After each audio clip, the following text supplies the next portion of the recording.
بسم الله الرحمن الرحيم. الحمد لله رب العالمين والعاقبة للمتقين، والصلاة والسلام على نبينا محمد وعلى آله وأصحابه أجمعين. أما بعد، فنتابع درسنا من أضرار الحزبية على الأمة الإسلامية لفضيلة الشيخ العلامة أبي عبد الرحمن يحيى بن علي الحجوري حفظه الله تعالى.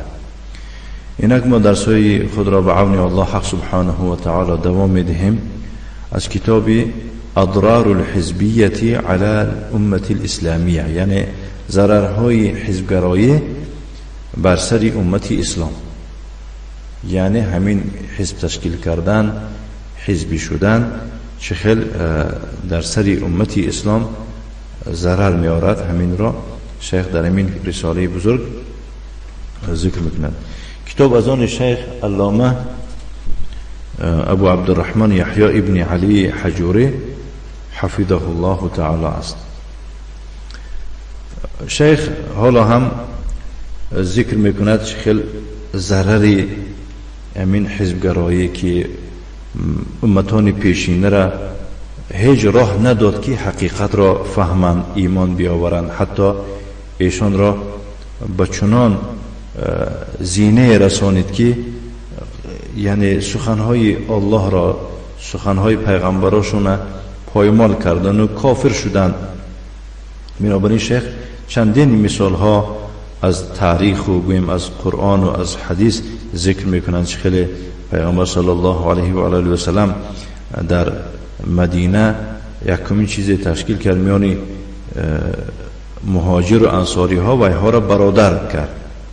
برای چی؟ برای خاطری آنکه البته بین این مردم یگون بدبینی، یگون چیز شدنش ممکن است. وقتی که برادر که شدن این معنا دارد که باید که نسبت دیگر خالص باشد و گذشت میکردگی باشه. همچنین بین دو قبیله بزرگ را که دائم پیش از اسلام جنگ داشتن و خونها داشتن، اوس و خزرج، پیغمبر صلی الله علیه و سلم در گویم روز عرفه گفت که کل دماء الجاهلیت تحت قدمی هذا، تمامی خونهایی که در دوران جاهلیت پیش اسلام ریخته شدن هم خلاصه همه در زیر پای من می باشند.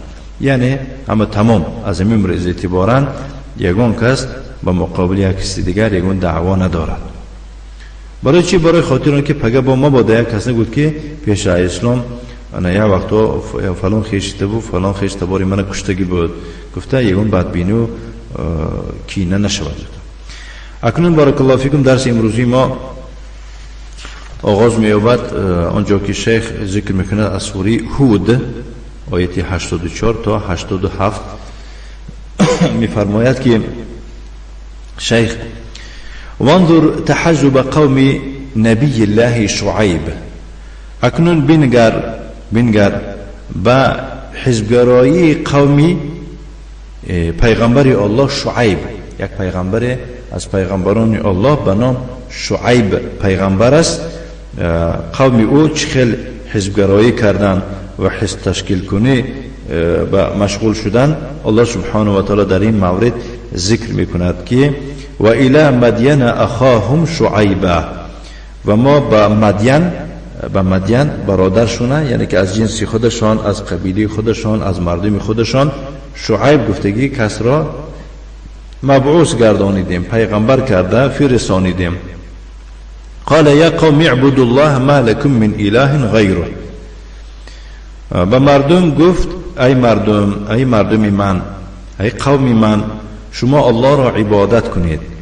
ما لكم من اله غیره، جز او یگان معبودی بر حق برای شما نیست. این دلالت میکند که وظیفه پیغمبرها از چی عبارت بوده است؟ از دعوت کردن به سوی الله حق سبحانه و تعالی، یعنی به عبادت الله، به توحید الله دعوت میکردن و از شرک مردم را باز میداشتند. یگان پیغمبر را ذکر کردن نمی شود و خوانده نمی شود و دانسته نمی شود که برای دولت اسلامی تلاش کردگی باشد. خیلی که امروز حزبی ها تلاش و کوشش فقط کرسی را گرفتن می باشد. حمید بارک الله فیکم.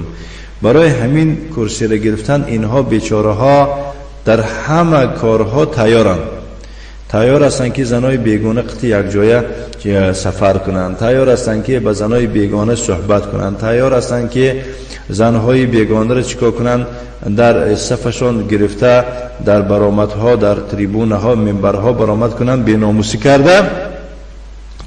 تیار هستند که من خیلی که امین رئیس حزب تاجیکستان ریش هموار کرده گرفته است. برای چی؟ برای خاطر آنکه وقتی که دولت‌های کفر سفر میکنند گویا که نترسند کافرها گفتن. دیدید همه اینها را چی میگویند؟ گویا که تاکتیک میگویند، تاکتیکی پیش اسلام پیش بردن. اگر نه این تاکتیک نیست که برای اسلام پیش بردن.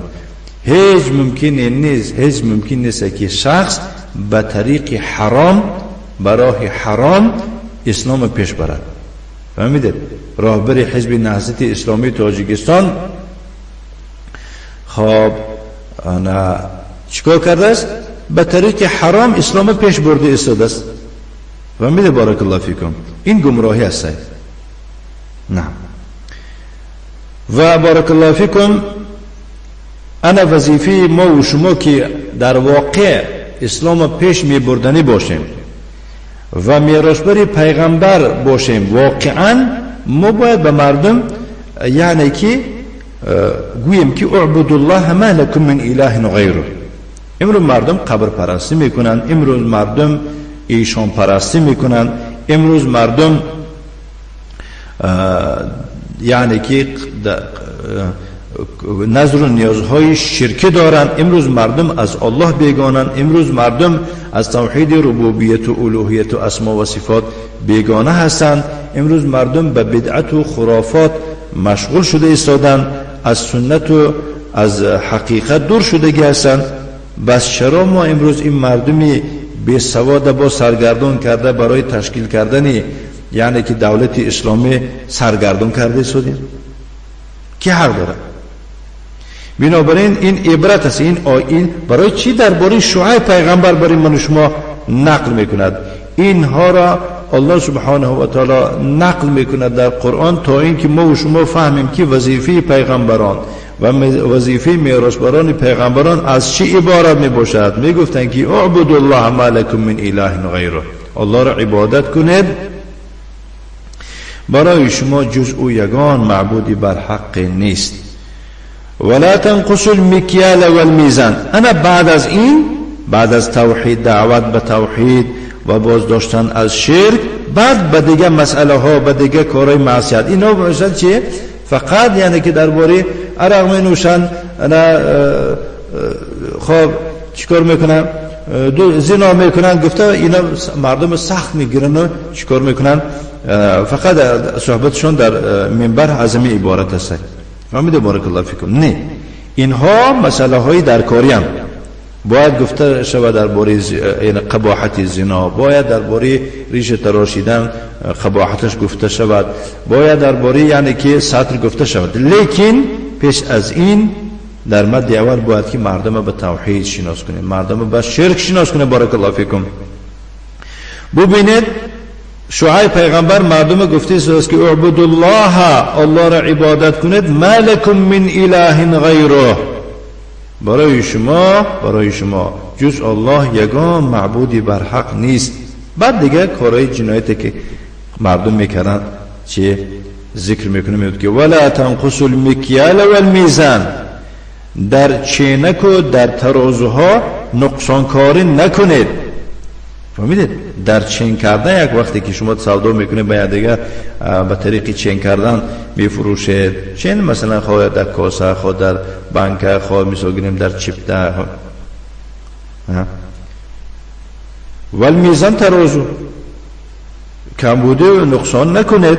اینی اراکم بخیر، من شما را دیده ایستادم که شما یعنی که در خیر هستید، یعنی بنعمت و ثروت، در درون نعمت هستید، ثروتمند هستید، در رزقتان، در زندگیتان همه چیزتان میرسد. بس چرا شما در چین کردن و در برکشیدن نقصان کاری میکنید؟ و انی اخاف علیکم عذاب یوم محیط، من میترسم که به مقابل شما یک عذاب هست که و در یک روز می باشد که و اون روز هلاکت آور است، روزی مهلک است که لا یشد منه احد ولا یهرب. در اون روز که اون عذاب که اومد دیگه یگان کس جای گریز نمییابد. فهمیده؟ بارک الله فیکم. ببینه همین این نصیحت ها را بعد از چه؟ بعد توحید و به اسلوب زیبا. بارک الله فیکم. این خیلی نه که مثال گیریم به حدیث های دروغ مردم ترسوندن، یا که مثال گیریم رنگ اکتیورا وارین درباره قیامت گم میزنن و چیکار میکنن؟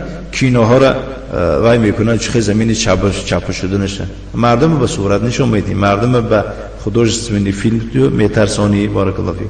یا که بعضی‌ها قهر کرده چی میگن، قسم میخورن که وزنش طلاق شده کسی عرق خورده. کجا گفت دیگه همینه؟ این همش بیسوادی هم. بارک الله فیکم.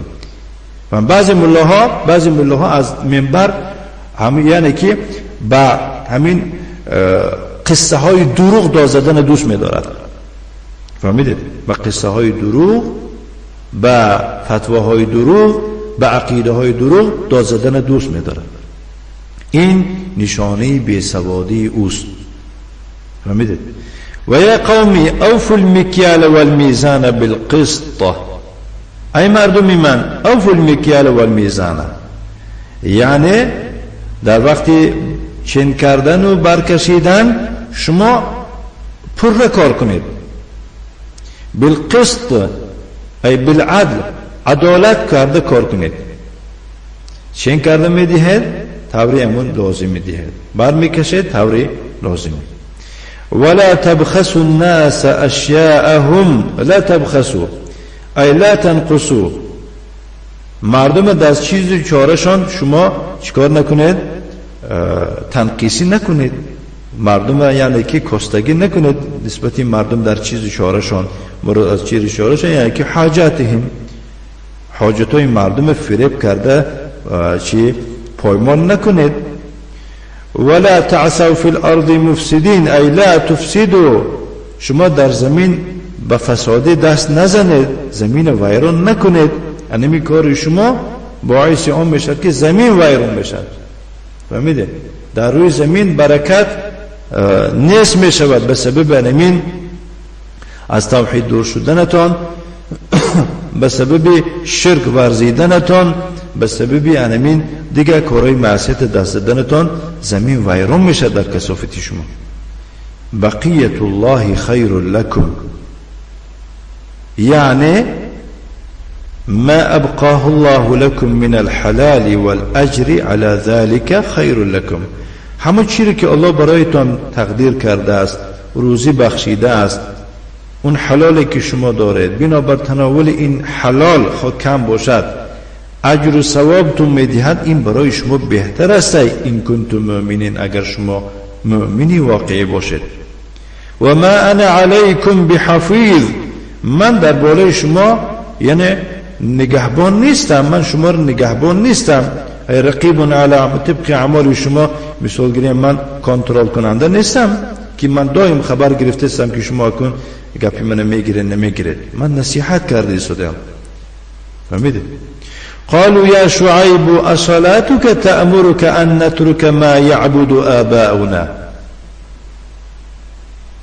چی گفتن؟ گفتن که ای شعیب، این مسخره رو دیدید، این ازمه، این یعنی که ناحق رو دیدید. خیلی که امروز برادر اهل سنت و جماعی ما و شما را این صوفی ها، این شیعه ها، از دنب شیعه ها می رفتگی ها، دنب های شیعه تعنه میزنن، اینا میراث برای همین قوم آخی در خصلت.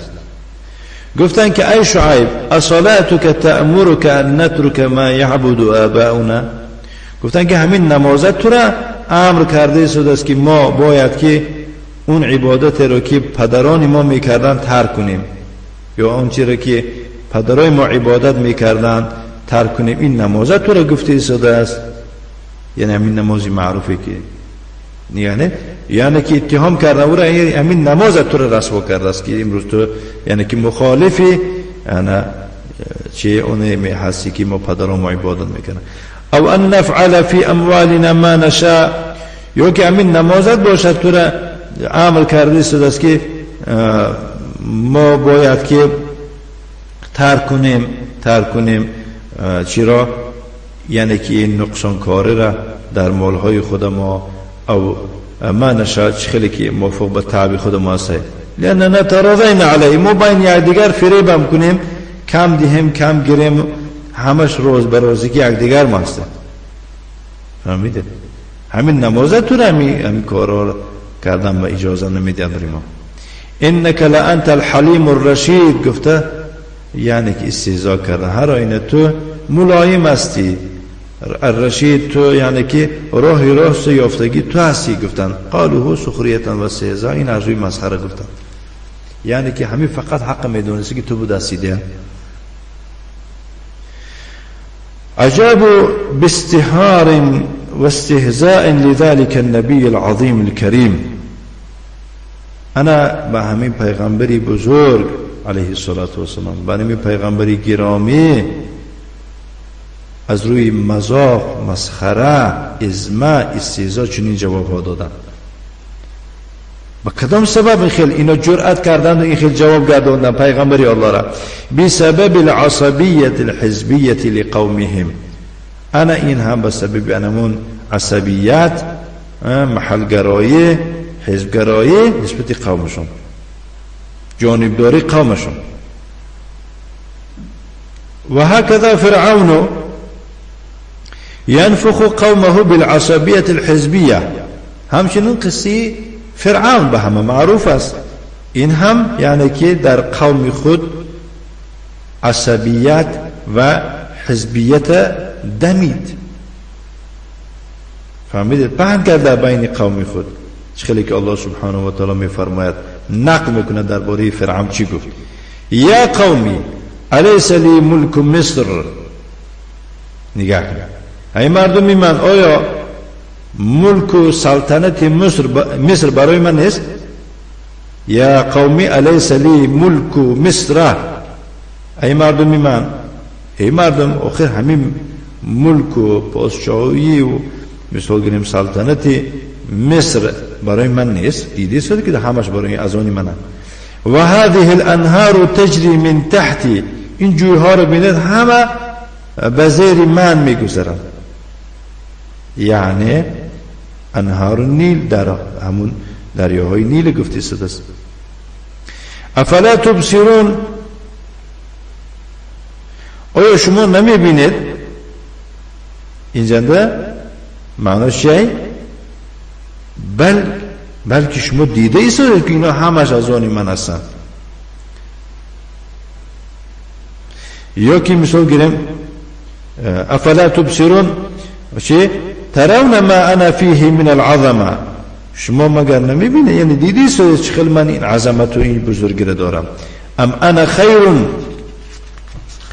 من هذا الذي هو مهین، من خوب هستم یا این شخصی که خار است؟ اینجا ام به معنی چه؟ بلکی می شود، بلکه من بهتر هستم، خوبتر هستم از این شخصی که، یعنی موسی را گفته است که هو مهین، یعنی ضعیف و تحقیر است، پستی گفت. من آخه بهتر هستم که من یک دارایی دارم، من پادشاه هستم، من قوت دارم. ولا یکاد یبین، موسی را تنقید کرده شده است، گفت که این حالی گپ زدن نمیتوند گفت، یعنی فصاحت قطعی گپ نمیزنه، زبانش میگیره در وقتی گپ زدن. خیلی که امروز این شیعه جانبدارای شیعه، جانبدارای رافضی های بدبخت در تاجیکستان ما چیکار میکنن؟ با بعض برادرای اهل سنت و جماعت انده که خطا میکنن، مثال گریم در زبانی تاجیکی و در ویرگول و گویم در نقطه، در بعضی کلمه ها خطا میکنن. بارک الله فیکم. و اینا زبان داندیه تعریف میکنن، بگون که اینا ولا یکاد یبین، اینا حالی تاجیکی گپ زدن نمیتوانن گفته، تنقید میکنن در بین فهمیده. این همین خیلی واقعا گذشتگی. بارک الله فیکم. ولا یکاد یبین، ای یعنی فهموندن نمیتواند، مثلا فصاحت ندارد گفتن. فلولا القی علیه اسوره من ذهب، ای فهلا، پس چرا به او پرداخته نمیشه و میگود گوشوارها، دستوانه ها، چیزهای زیوری من ذهب، از طلا مثلا، این چیزهای طلایی پس سرش نمی فراید. او جاء معه الملائکه مقترنین، بس چرا اگر این پیغمبری برحق باشه چکلی دعوا میکنه از دوست است همراهش فرشته ها نمی بیان مقترنین، یعنی متتابعین یمشون معه، پی هم قطش کوچه به کوچه گردن و ما باور کنیم که این حقیقتا پیغمبر است کو بینید از آسمان، یعنی برایش فرشته ها برای جانبداریش آمدگی هستند کنی. خلاص فاستخف قومه، بنامین سفسته های بیکاره، بنامین سخنهای بیمعنیش، فهمیدید چیکار کرد؟ قومش مردمش استخفه، یعنی عقلشون بیگانه کرد، عقلشون وسوسه انداخت. برای خاطر چی؟ برای خاطر فریفته شدن عقل و فراست اینو هم به سبب کید و حیله و نیرنگ و فریب های بو و فریفته شدن. بنابراین مردم هم بارک الله فیکم، مردمی ما هم بارک الله فیکم 99% بی سواده، 99% مردمی تاجیکستان از نگاه اسلام بی سواده، بارک الله فیکم. بنابراین یک دو شیعه و احمق، یک دو صوفی های بی معنی میتواند که سر چندین این بیچاره ها را گرد گردان کنند و فهمیدید عقلشون بیگانه کنند، گیپنوس کنند.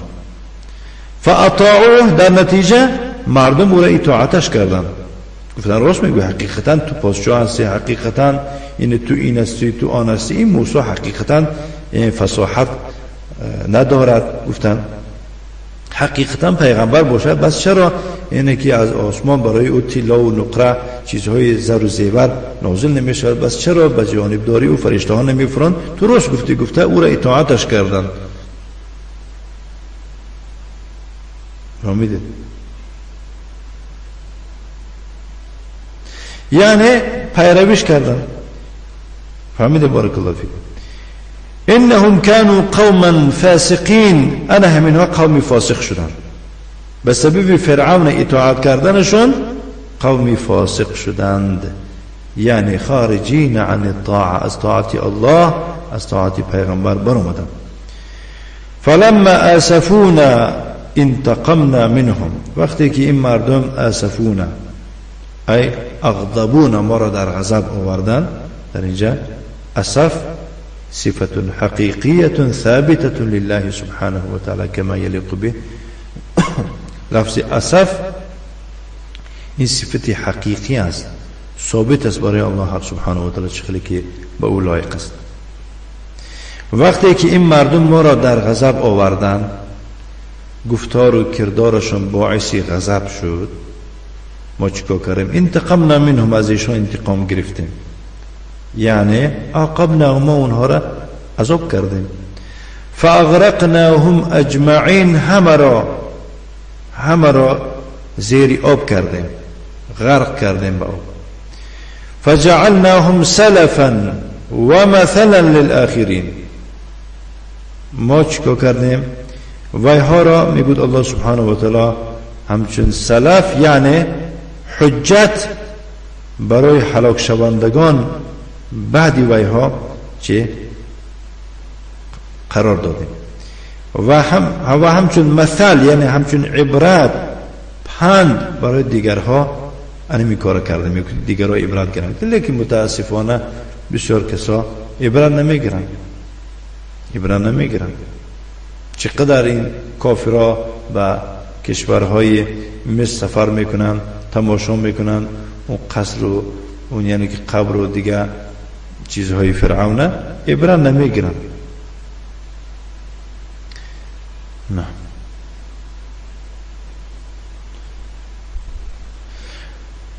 والمحزب والمتحزب له كلهم اغرقهم الله سبحانه و تعالی. انا دیدت حزب تشکیل کن و در اطراف این حزب جمعی شدگی اشخاص را همش الله سبحانه و تعالی زیر آب کرد، هم فرعون همچون مؤسس و هم قومش، یعنی که حزبی ها همش زیر آب کرد. و کدام سبب؟ بسبب تعصبهم على الحق و اهل، با سبب تعصب گرایشون به مقابل حق و به مقابل اهل حق. کسی حق میگفت زیدش میبرمدن. خیلی که این درد در بعض مردمی ما هست، خصوصا در بعض ملاهای بیسواد با چیکار میکردن؟ تا تاجیکستان رفتن ما را بیچاره برادر اهل سنت و جماعت حقیقی را چیکار میکردن؟ دو سه ملای احمق جمع شده چیکار میکردن؟ با خدمات دولت رفته تهمتا کرده اینا سلفیان، اینا بیان گفته وای میکنن. لیکن امروز الحمدلله خدمات دولت فهمیدن که ملاها فریب کرده شدن، ملاها درویگی منافقی کرده، با همه حزبی های یک جای کار کرده، یعنی که برای دولت و دولتدارها برای این ملت چاه کنده شدن. اینو فهمیدن الحمدلله، از رئیس سر کرده تا یعنی که همون اشخاصی یعنی که کارمندان عادی. بارک الله فیکم. فهمیده؟ این خصلت درویگی میگم. بارک الله فیکم. فهمیده؟ جانبدار حزب است. ملا میگه که بس چرا حزب نیستی، در حزب داخل نمیشی، افیسیال نه، یعنی که حجتیه. میگه که بعد آخه من اکار خالی میکنم. آخه مسجد برای باید کاره. فهمیده؟ خب مبلغ این زیاد میشود، چقدر که بدعت شود، فهمیده؟ چقدر خرافات شود، چقدر مردنی شود، مقدر یعنی که معاش اینها پست و بلند میشود. فهمیده؟ انا والمحزب والمتحزب له كلهم اغرقهم الله سبحانه وتعالى. انا می حزب تشکیل کنه، در اطراف این حزب جمع شدگی ها را همشه الله سبحانه و تعالی غرق گردانید، زیر آب کرد. با کدام سبب؟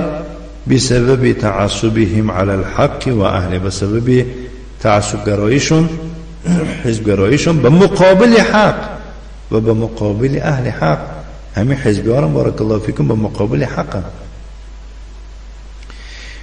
ظاهرا یک دو حق جانب داره میکنن، لیکن اکثر حقیقتا آخه میگم که در کشورهای روسیه، کشورهای کفرنده، سوالش میدین مقصدشون نگفته است که آشکارا نمایندش که مقصدی ما اسلام نیست، یا که دولت اسلامی کردن نیست، یعنی که ترسش. فهمیده؟ با مقصد اسلام نباشد. چخیلی که امون رئیس جمهوری که حزبی های مصر شد، بعد میپرسندش که شما خیلی یعنی که حکومت اخوانی ها گرفته، اینا همه اخوانی ها آشنایی همین یار برادرای شیعه، یار برادرای حزب نهضت، همه یک تن، همه یک کمپانی هم. بارک الله فیکم.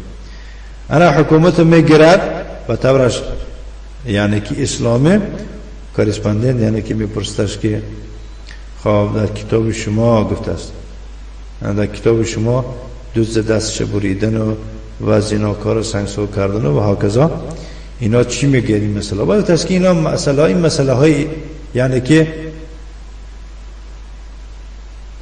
میگوید که یعنی که اینا مسئله های اجتهادی، اینا مثلا اینا شرط اینا ضرور نیستن. اگر شخص دیده و دانسته بارک الله فیکم احکام الهی را، احکام الهی را که از الله نداند و گوید که اینا مسئله اجتهادی ها، یعنی که به کدوم خلاصه بیاید دیگه دوله این مسئله را مسئله دموکراتی کرده شده است. کافر میشه نعوذ بالله اگر دیده و دانسته کنه، این کار کنه از جانب الله بود. نه به طریق حرام به دولت اومد، به طریق حرام بر اومد. فهمیدید؟ به طریق حرام دولت گرفت، انا میخوای الله خارش کرد. فهمیدید؟ بارک الله فیکم. تمام حزبی ها در کجا که دست دیگه است، انا میخوای شرمنده شد دیگه. بارک الله فیکم. و از کثافتی ویها شرمنده و شرمسار شدن اینها یک جانبی است. بارک الله فیکم. با از کثافتی از شومی ایشان چندین مسلمان ها بیگناه کشته می شوند. خب مصر یعنی که حادثه های مصر از شما دور نیست. وقال الملأ، الله سبحانه وتعالى میفرماید وقال الملأ من قوم فرعون اتذر موسى وقومه ليفسدوا في الارض. نگاه کن، با مصلحتچی ها دارن با همین صوفی ها و شیعه ها.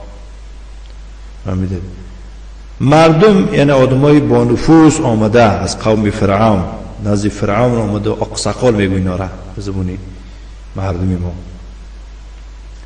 گفته اتذر موسی یعنی اتترک اکتب موسی را هم تو میمونی به حال خود گشتن گره، دعوت کردن گره. و قومه و یا وقت تاجیکستان نده یا گروه مردم از سلفی گفتن در دنیا سلفی هم بود، یعنی که غیر سلفی هم بود، صوفی هم بود، یعنی تبلیغی هم همه را لغت کردن، محکم کردن ناحق. خب به کدام سبب یار ناحق محکم کردن؟ به سبب انمی خل انا دسیسی انمین صوفی ها، دسیسه و نیرنگ انمی شیعه ها که مثل سیاشو کردن در نزد حکومت مجبور شد به یار محکم کرد. فهمیدید؟ بارک الله فیکم. اون برادرای ما که بودن اهل سنت و جماعت در داخلی همون حبسخانه هم پشت رئیس جمهور، پشت دولت، از روی عقیده اهل سنت و جماعت یگان گپی بی معنی نزد، فقط گفتن که قدر الله. امام احمد تاریخ شدیده، امام احمد هم یعنی که حبس کردن دیگه. امامای بزرگ هم ابو حنیفه میگن همه اینا حبس دادن، لیکن در داخل حبس ایستاده به مقابل راهبریت هیچ چیزی نگفتن، زیرا اینکه اینها میدانستند که سببگار این کیه. فهمیدید؟ یعنی بعضی ملاهای بی توفیق بودن. وقال الملأ من قوم فرعون، انا اشراف قوم فرعون آمدن از فرعون مصلحت دادن، گفت اگر که تو موسی را هم تو میمانی و قومه و مردمی که جانبداری انا موسی، عینا همین حادثه بارک الله فیکم، فقط نومها دیگه اصلا، لیکن حادثه اخیر بارک الله فیکم. فلوندر میمونه دی رابری، یعنی که تشکیل کننده سلفی هم تو میگوین ها، انا اینو سلفی ها جانبدارا شاگرداش هم تو میمونی. لیفسدوا فی الارض، زمین ویران کر سادیان، فتنه ها خیزن سادیان، اما مذهب ابو حنیفه بیرون شده سادیان. بخیر اینا میدونن چی گفتن. فهمیدید؟ یعنی که در این زمینی که مملکتی تو هستید، اینا به تو همه جوره گرفتی سادیان. و یذرک، و تو را این مردم پگه میپرتوین، و آلیهتک، دیگه تو را خدا گفته عبادتت نمیکنن. فهمیدید؟ در تاجیکستان یک نفر میگوین که یک نفر نقل کرده است، الله هدایتش کرده است، میگوید که من شرط نیست نومی امو کسی گیرم، گفته است که من چند سال سبحان الله خدمت ایشون کردم، چندین سال خدمتش کردم، این غلام شده است. فهمیدید؟ معنی لا اله الا الله ندونستم. فهمیدید؟ بارک الله فیکم. این بدبختی رو دیدید؟ تا چند سال میگوید خدمت کردم، خدمت نمیگوی، اینا غلامش میگوین. فهمیدید؟ بارک الله فیکم. یگان معنی لا اله الا الله که کلید جنت است، معنی لا اله الا الله، شرط های لا اله الا الله رو ندونست، چند سال خدمتی ایشون کرده، شرط نیست گفتن و کدام ایشونه. بارک الله فیکم. فهمیدید؟ در کاش والله همش نومش یک تک میگیرم، لیکن حاضر نیست. الله انصافشون کرد. فهمیدید؟ بارک الله فیکم. انس ابن مالک خدمت کرد پیغمبر صلی الله علیه و سلم، دنیای حدیث روایت کرد. فهمیدید؟ این خدمت میگن، خدمت عالما رو کردن در کارای، خدمت ملاها رو کردن در کار، به شرطی که ملا حقگو باشد، ملای فاسق نباشد، ملای دروغگو نباشد، ملای درویه نباشد، حزبی نباشد. فهمیدید؟ بارک الله فیکم.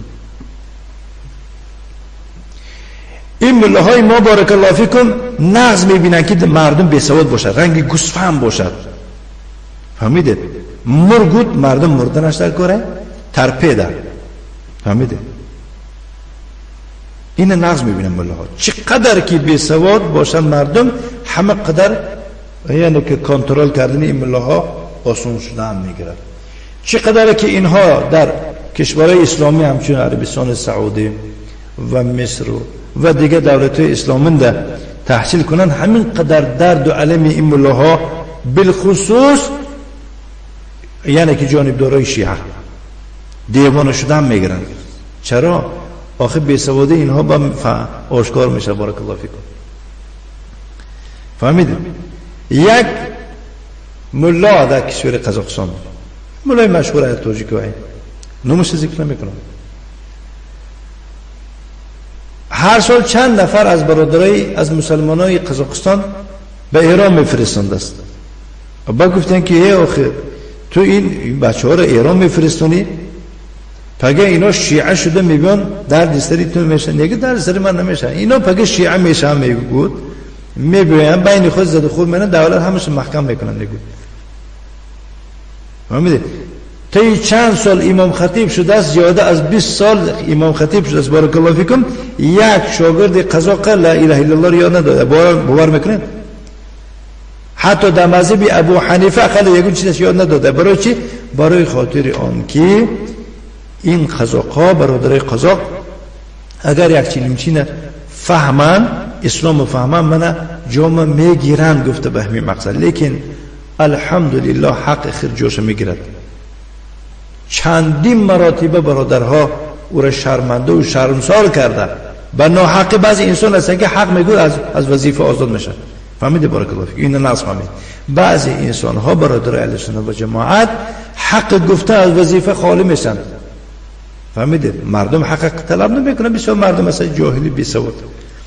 لیکن بعضی انسان ها هستن که مردم هم رسوا هستن و خودش هم رسوا هستن و به سبب تلاش و کوشش نکردنش برای آبادی این خلق چه شرمنده و شرمسار شده کس است.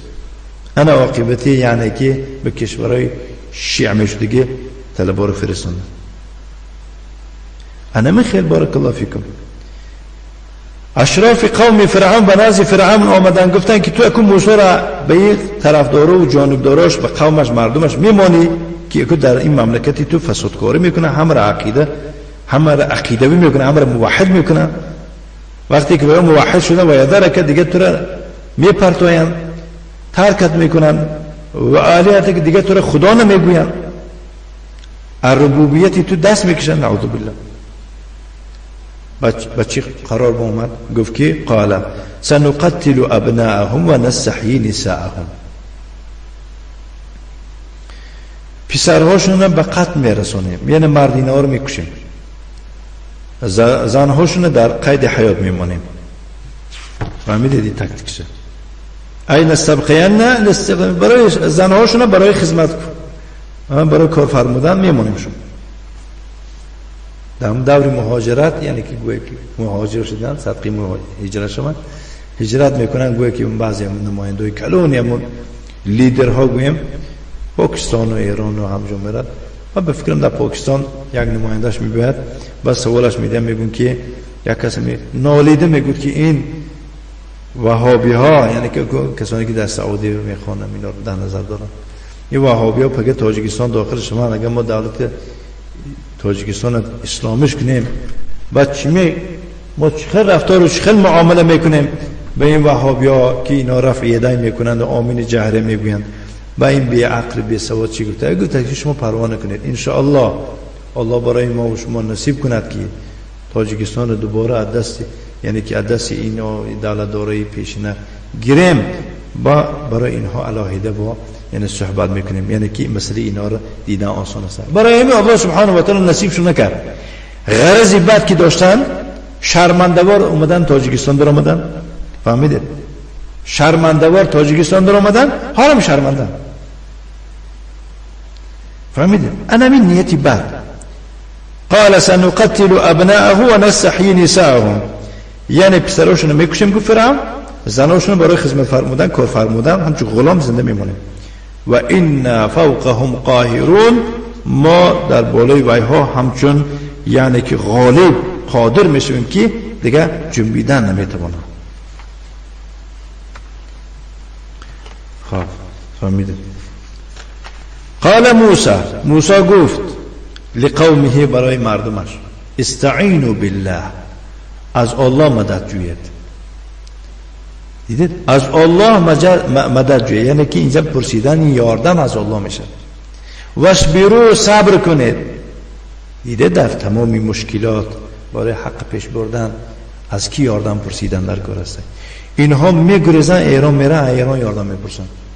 اگر ما دیگه مصیبت اکو اساسا یک حقگو نبودن که گوییم که پشت حق اینا مصیبت دیدن. بارک الله فیکم. فهمیدید؟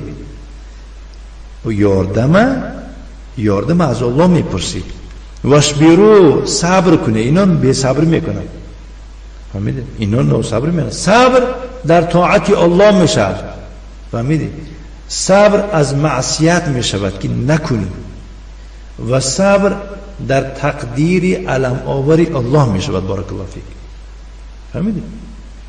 اینو صبر نداره. برای خاطر نصرت و پیروزی را به دست آوردن باید که خواهی رم نخواهیم صبر میکنی. ان الارض لله یورثها من یشاء من عباده. موسی دیده چه خیلی نصیحت کرده صداست.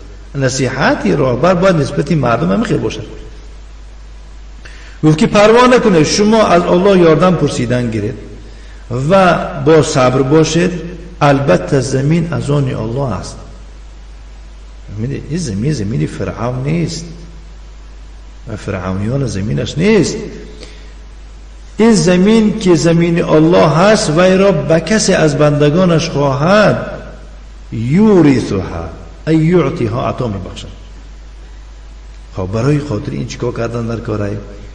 گفت که والعاقبت للمتقین، یعنی عاقبتی نصرت و پیروزی و موفقیت و کامیابی این نصیبی تقواداران است.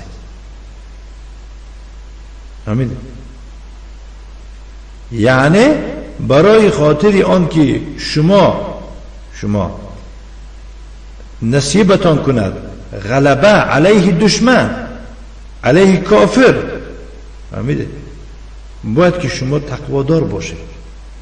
انا موقع الله سبحانه و تعالی نصرت و پیروزی را برایتان نصیب دار میگنه. در آخر از الله حق سبحانه و تعالی مسئله دارم که ما و شما را از جمله مسلمانان گرداند که یعنی که تقوا داشته باشه و از جمله مسلمان های گرداند که به ما توفیق داده باشد از پرسیدن یاردم از الله حق سبحانه و تعالی و با صبر بودن ما.